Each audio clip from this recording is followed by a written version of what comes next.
I want to get this video real quick. I like this screen record because I can record right off of whatever's on my screen. Also, so we see the time there. Let's see if we can bring the date up. The date is at the top there. So, and also this is the day after. Like, I just started posting other videos on my Now We All Shall Rise channel. I know about 5 years ago when I sent out one of my first introduction videos was asking about so much money, needing, you know, the main number was $1 billion. But even in all of my GoFundMe's that are in my channel, on my Lushawn Rose YouTube channel, and on the Lushawn Rose video, in the description, a bunch of links in the YouTube, or excuse me, a bunch of links from the GoFundMe's were asking about a certain amounts to start these branches or to start off whatever we want to help build new systems, and also asking for a certain number. That one main number was for so many people to stop trying to save up so much, and that could help us generate so much more and to create a second government. Not to go against the first government, but to help the first government. We understand that some of these people did what they had to do to create what some of us have right now. Some of it has to be understood.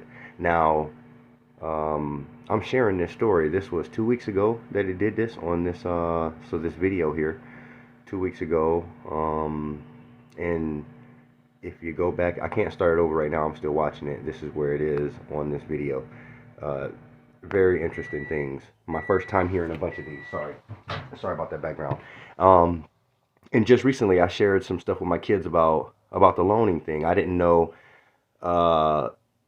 some of the Rothschild stories, that like how this video explains it. So, but I do loans myself, always have, but it could come from me being in certain businesses when I was young and handling business a certain way, whether it was from the streets and my legal business. But it did show me and teach me that my loaning the loan business is a good business, because your money is just sitting around. Why not put it out and also investing it in other things? But I wanted to get this video to share the whole video with people. This is good information, a good video on the family, and a good video of like how I explain things and what I know we need to start off something similar to what they started off. All the bickering and all the back and forth is not really going to help us, you guys. It's going to keep separating and doing other things, causing chaos. We got a lot of stuff going on, but if we can get right to the point, do what needs to be done, it'll start generating so many other things. It'll cause a flow of things. But yes, we can make this video short, but I wanted to get that. Now what I will do is go back some and start it and play it from where it is. Let's see. Death and slaughter of millions of people. Time. Asmea Group knew that there was one and exchange business ballooned into a successful financial institution. But despite all his success, Mayer knew that there was one enemy that could destroy everything he had built. And that enemy was time. As Mayer grew old, he taught his financial skills to his 5 sons. More importantly, he also taught them that success isn't only based on their ability to manage money, but also to manipulate people and situations to their advantage. The game of money is deadly, and Mayer taught his sons to be more brutal than anyone they faced. After teaching them everything he knew, Mayer sent his 5 sons, Amschel, Solomon, Nathan, Carl, and Jacob, to different parts of Europe to dominate the banking sector. He figured if a Rothschild controlled the flow of money in the different parts of Europe, then the Rothschilds would be the most powerful family in Europe. Because money is power, and the one who controls the money has all the power. The Rothschild brothers spread their banking business to different cities, like London, Paris, Vienna, and Naples. They applied the shrewd tactics their father taught them, and it worked. Very Soon, the Rothschilds had created the world's first international bank. This Rothschild strategy created the blueprint for how banks open international branches today. International banks exist because the Rothschilds did it first. But they had more banking moves in store. The Rothschilds also invented the concept of using government bonds to raise money for the government. As they controlled more and more money, the Rothschilds became more and more powerful than entire governments. Years later, when countries wanted to set up central banks, guess who they called? The Rothschilds. The Rothschilds helped create central banks in many countries, like the Bank of England and the Banque de France. The next time you walk into a bank, say thank you to the Rothschilds. Although, for every good thing the Rothschilds did, they also did equally brutal things, like making money off the death and slaughter of millions of people. This brings us to the second time the Rothschilds changed reality, when they decided the fate of the free world. In the 1800s, Napoleon Bonaparte was on a mission to take over the world. Napoleon was the greatest military strategist on Earth. He could outthink, outwit, and outsmart anyone on the battlefield. The problem with Napoleon was that he wasn't satisfied with merely being a rich soldier in the French army. He wanted to rule the world. And so he launched a campaign to fight and conquer every country in the world till he was ruler of the universe. How crazy is that? At first, people thought Napoleon was overrated. But they started taking him seriously when he kept defeating his enemies on the battlefield. At a certain point, it seemed like Napoleon was going to become the most powerful man in the world, even though at the time, the Rothschilds were the most powerful people in Europe. And so, in an attempt to maintain their power, the Rothschilds did something so evil that it could make the devil cry. While the world was fighting against Napoleon, the Rothschilds decided to play both sides. War is expensive. The British needed money to pay soldiers and buy weapons. Any delay in getting the necessary weapons could allow Napoleon's army to rush in and defeat the British. The Rothschilds took advantage of this situation to give quick loans to the British government. If lending to individuals was profitable, imagine how much more profitable lending to a government was. Even though the Rothschild loans came with heavy interest, it was what they did next that showed their diabolical genius. The Rothschilds went behind the backs of the British and offered loans to Napoleon too. By the year 1815, the Rothschilds were supplying Napoleon with gold and silver to buy weapons to attack the British, and at the same time were supplying the British with money for guns and bombs to attack Napoleon. They did this so no matter who won the war, the Rothschilds would be on the winning side. Whoever won would also owe the Rothschilds millions of pounds, meaning the Rothschilds would still be the most powerful banking family in Europe. But their strategy had a fatal flaw. Are you interested in starting your own faceless YouTube automation channel, but all people do is tell you to go to frickin' Fiverr and Upwork and hire people to make rain sound videos, motivation videos, and all this other useless crap that just doesn't work? And all you want... But their strategy had a fatal flaw. By giving money to both sides, they were indirectly prolonging the war. Each day, hundreds of soldiers were slaughtered on the battlefields because the Rothschilds were funding the war. Eventually, the war ended when Napoleon was defeated at the Battle of Waterloo. The British coalition forces had won, and they owed the Rothschilds a lot of money. At the end of the war, the Rothschilds were even more powerful. Instead of celebrating, the Rothschilds had one more card they wanted to play. And by the time they played that card, their wealth would increase 100-fold in just 24 hours.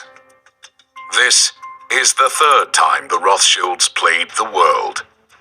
Remember when we said Napoleon was defeated at the Battle of Waterloo?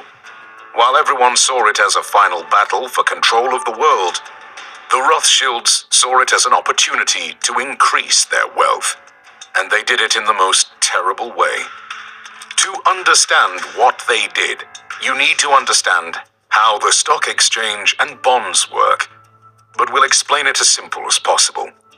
The Rothschilds knew that if Napoleon won the battle, everyone in Britain would be disappointed, and that disappointment would affect the price of the pound sterling on the stock exchange, because the pound sterling is the official currency of the British. On the other hand, if the British won, then the pound sterling would become more valuable and increase in price on the stock exchange. And so, Nathan Rothschild paid a spy to wait on the battlefield to see who won the battle. So the spy watched the battle from his hiding place and saw that Napoleon was defeated. What he did next was legendary. The spy sent a pigeon to Nathan, informing him that the British had won. This meant that the pound sterling was going to be more valuable on the stock market. But nobody else knew the British had won because the official British horse messenger hadn't arrived in London yet. Nathan knew something nobody else did, and he used this information in a way only a heartless man would. Instead of celebrating Britain's victory, Nathan ordered his agents to spread fake news that Napoleon had won. When people heard this fake news, it caused panic selling of the British bonds on the stock exchange. The panic selling caused the price of the pound sterling to drop. And then Nathan, the same man who spread the fake news, ordered his agents to buy up all the bonds people were selling at rock-bottom prices. 24 hours later, when the official government messenger arrived with news that the British had won, it was already too late. The British victory made the pound sterling shoot up in value, and because the Rothschilds had bought so much on the stock market, it made the Rothschilds incredibly wealthy overnight. According to reports, the Rothschilds made the equivalent of $6 billion due to that single move. And this set the stage for the next time Rothschilds changed the world by controlling how people think. Here's how they did it. The Rothschilds had amassed more money than they could spend in their lifetime, and the 5 sons taught their children the same lessons their father had taught them. Very soon, the next generation had the opportunity to put those lessons into practice.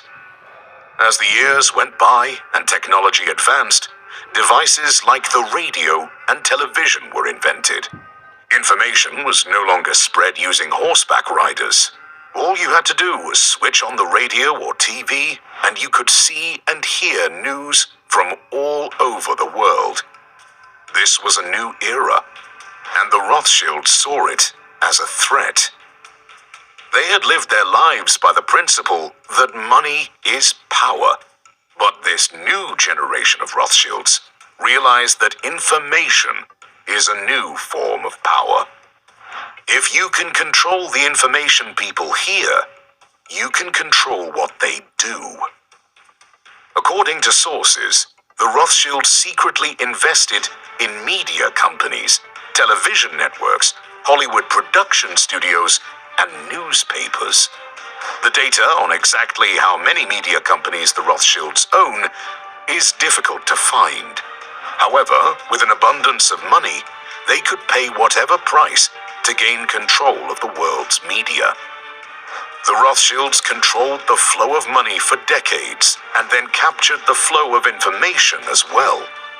They were now in a position of power that no one in the world had ever seen before. The Rothschilds' 5th chess move is right out of their playbook.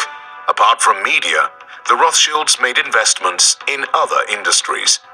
They formed the Rothschild Group and threw money at the most important companies in the world, from the USA to Japan to Switzerland.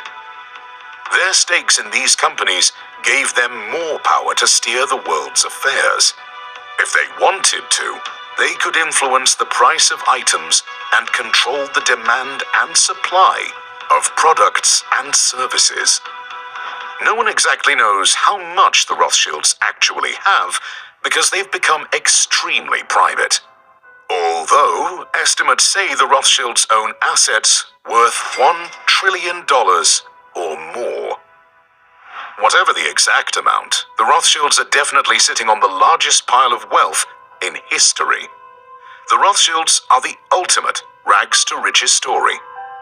They are living proof that money is power, and that with enough power, you can rule the world. Well, that's the end of that video.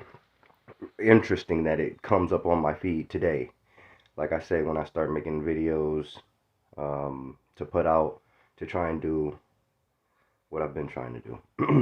And also, I know in some of my social medias, on one of my social medias, I made a post one time and it kind of talking, whether it was through my poetry or whatever. So, you know, when you're speaking on your poetry or your music, you speak out in certain ways or you talk different.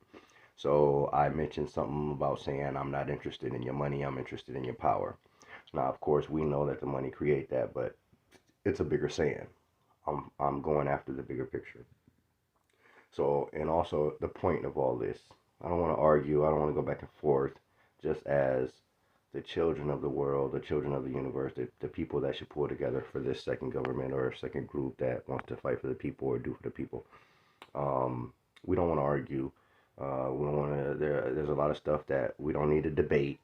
There's a bunch of funds that need to be invested in certain things to cause a flow of positive outcomes in multiple situations for multiple benefits